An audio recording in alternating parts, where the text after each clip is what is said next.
Sodoma e Gomorra foram destruídas há 3.700 anos em segundos e desapareceram completamente. A história bíblica fala de fogo caindo do céu, mas durante décadas, cientistas acharam que era apenas um mito antigo, sem base na realidade. Mas em 2021, arqueólogos encontraram algo sobre essa catástrofe que mudou completamente essa conversa e talvez possa responder a pergunta que já dura milênios: o que foi que apagou Sodoma do mapa? O que realmente aconteceu naquele dia?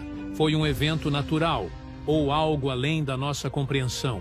Existem 4 teorias sobre o que aconteceu naquele dia com Sodoma e Gomorra, e a que faz mais sentido é a que menos cientistas querem admitir publicamente. E vamos mostrar cada uma delas. A Bíblia descreve o evento de forma estranhamente técnica em Gênesis 19. Então o Senhor fez chover enxofre e fogo do Senhor desde os céus sobre Sodoma e Gomorra. Não é uma descrição poética vaga. Ela especifica 3 coisas separadas: a fonte, que eram os céus, a composição, que era enxofre misturado com fogo, e o método, que foi como chuva caindo. O relato diz que aconteceu ao amanhecer, e que Abraão, que estava acampado a uns 20 ou 30 quilômetros de distância, olhou na direção das cidades no dia seguinte e viu fumaça subindo como a fumaça de uma fornalha. Não fumaça comum de incêndio, mas fumaça densa, negra e industrial.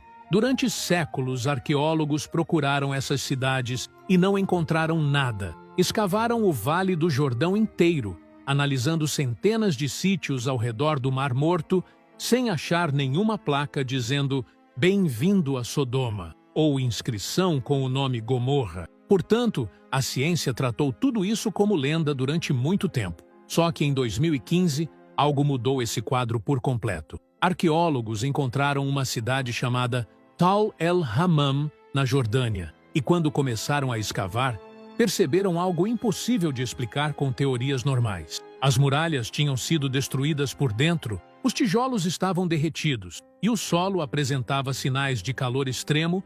Estamos falando de mais de 2.000 graus Celsius. Nenhum terremoto faz isso, nenhum incêndio comum atinge essa temperatura, e nem guerra antiga com armas da época explica muralhas literalmente derretendo. Portanto, a pergunta óbvia surge: o que é capaz de gerar calor suficiente para derreter pedra sólida? E mais perturbador ainda, os ossos humanos encontrados no local estavam completamente calcinados, mas os corpos não tiveram tempo de tentar fugir.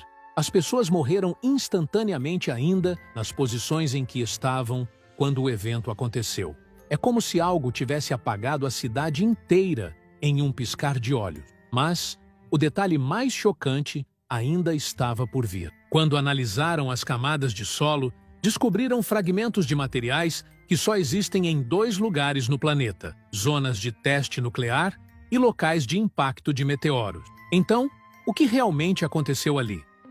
Então, recapitulando o que já sabemos, uma cidade gigantesca foi destruída de uma vez só, com calor intenso o suficiente para derreter cerâmica e metal, pessoas mortas antes de conseguirem reagir, e uma camada de cinzas tão grossa que levou séculos para a Terra voltar a ser habitável. A região ficou abandonada por 700 anos. 700 anos. Isso não é apenas a cidade foi atacada e reconstruída. Ninguém quis morar aqui por 25 gerações inteiras. Mas aqui está o detalhe que muda tudo. Essa cidade fica a 11 quilômetros do Mar Morto, exatamente onde a Bíblia coloca Sodoma e Gomorra. Então a pergunta óbvia surge: o que é capaz de fazer isso com uma cidade inteira? E se eu te dissesse que o fogo não veio do céu, que na verdade veio debaixo da terra? Olha só onde Sodoma e Gomorra estavam localizadas: o Vale do Jordão,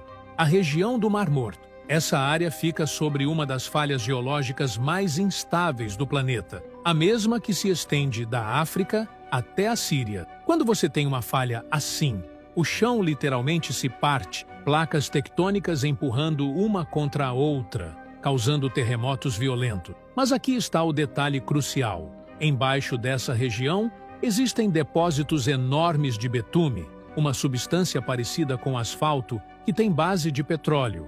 E sabe o que mais tem nesses depósitos? Enxofre, muito enxofre. Portanto, agora